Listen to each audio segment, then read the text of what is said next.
I don't know why people of their stature, supposed to be, will engage in such inane accusation that we are threatening the security of the Senate. Okay. How? Pagpasok mo pa lang sa Senado, kakapkapan ka na.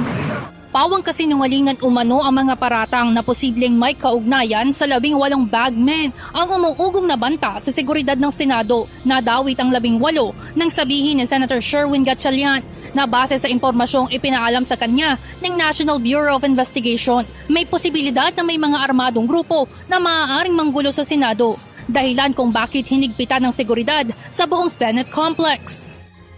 Ngunit ayon kay Attorney Levy Baligod, walang katotohanan ang ganitong mga aligasyon dahil matagal na umano silang bina-background check ng iba't ibang intelligence group ng gobyerno at tumatalima rin naman nila sila kapag ipinapatawag sa mga pagdinig sa Senado. Ang gusto ni Matibag siguro na makipagbarilan sa amin, bigyan niya kami ng baril. Di ba? Pero walang ganon. Okay, we are a peaceful people. We do not know violence.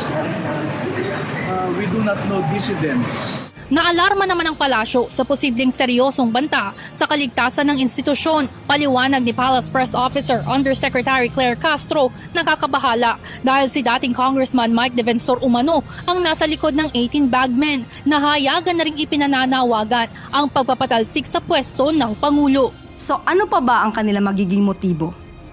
Kung babasahin nyo at titignan nyo ang mga kwento ng 18 Maleta Boys, butas-butas, walang pinanggagalingan, walang basihan, ano pa ba ang motibo dito? Samantalang ipinatawag naman ngayong araw ng Ombudsman si Johnny Buduan, isa sa 18 bagmen para sa nagpapatuloy na fact-finding investigation ng tanggapan patungkol sa flood control scandal. Kasama ni Buduan si Attorney Baligod para sumalang sa isang question and answer process sa pagitan ng mga investigador ng Ombudsman. Handa rin silang mag-produce ng individual affidavits para sa 18. So that each of the 18 will now share to the Ombudsman investigators everything that they know. Okay. Because in the joint affidavit, we just provided a glimpse. Okay. Just to warrant or trigger an investigation. Okay. Kasi ayaw naman namin iladlad ang bawat isa sa kanila sa publiko. Mas gusto sana namin iladlad ito sa tamang forum. And this is the proper forum. So that's what you meant by tell all.